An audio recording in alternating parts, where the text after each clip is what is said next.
Magandang araw sa inyong lahat. Ako po si Coach Sam at welcome po sa atin pong podcast ngayong araw na ito. Ngayong episode, gusto kong ibahagi hindi lamang ang akin pong success story sa forex trading, kundi ang isang mensahe ng pag-asa at inspirasyon sa lahat po ng makapanood ng video na ito. And then sa lahat po ng mga traders na kumbaga nagtitrade ngayon. Marahil may ilan sa inyo na kasulukuyan nahihirapan sa trading. May ilan na ilang beses nang natalo.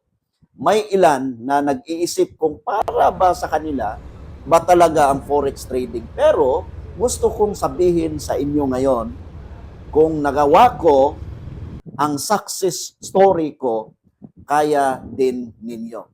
Hindi ako nagsimula na magaling sa trading.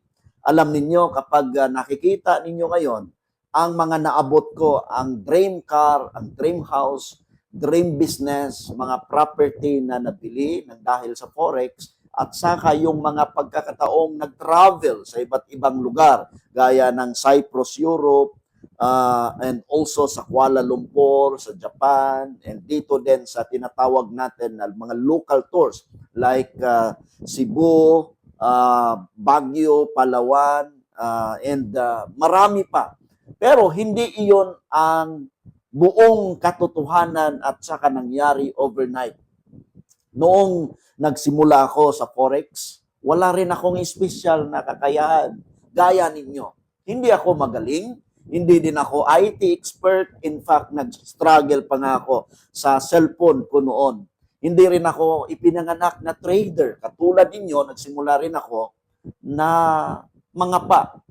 Nagkamali, natalo, at nasaktan, nadismaya. At maraming beses na gusto ko ding sumuko. Pero may isang bagay na hindi ko ginawa, ang hindi tumigil.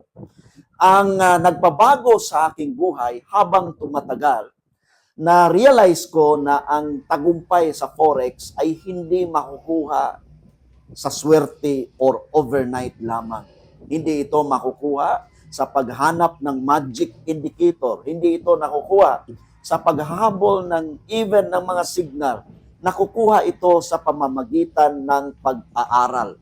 Ang sikreto ko is simply, bumibili ako ng mga forex module. Pinag-aralan ko ito, saka binasa lahat.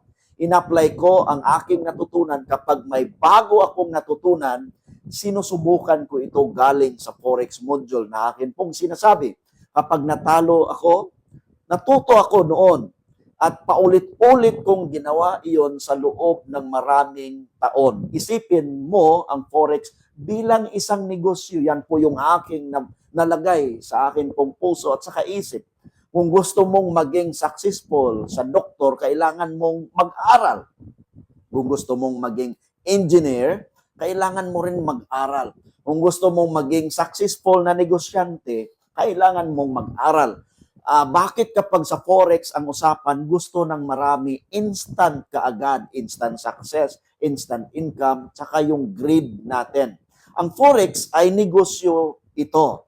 At ang bawat negosyo ay nangangailangan ng kaalaman.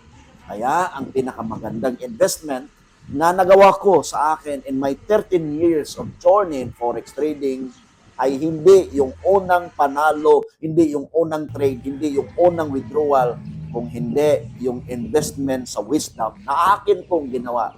Ang resulta, sa akin pong pagtitiyaga, dahan-dahan nagsimula na magbunga ang lahat. Hindi sa isang buwan, hindi sa isang taon, kundi sa proseso. At sa paglipas ng panahon, isa-isang natupad ang aking mga pangarap, ang dream na akin pong mga na-established. Sinabi ko na naging realidad ito after 13 years in forex trading. Naipatayo ko yung akin pong dream house, nagpatayo din po ako ng tinatawag natin na mga boarding house. In fact, ngayon, nasa 21 na po ang atin pong boarding house. And then nakapagbili din po tayo ng tinatawag natin na mga property. Yes, we have a lot of properties na nabili. at saka nakapagbili din po tayo ng atin pong dream car. Yan.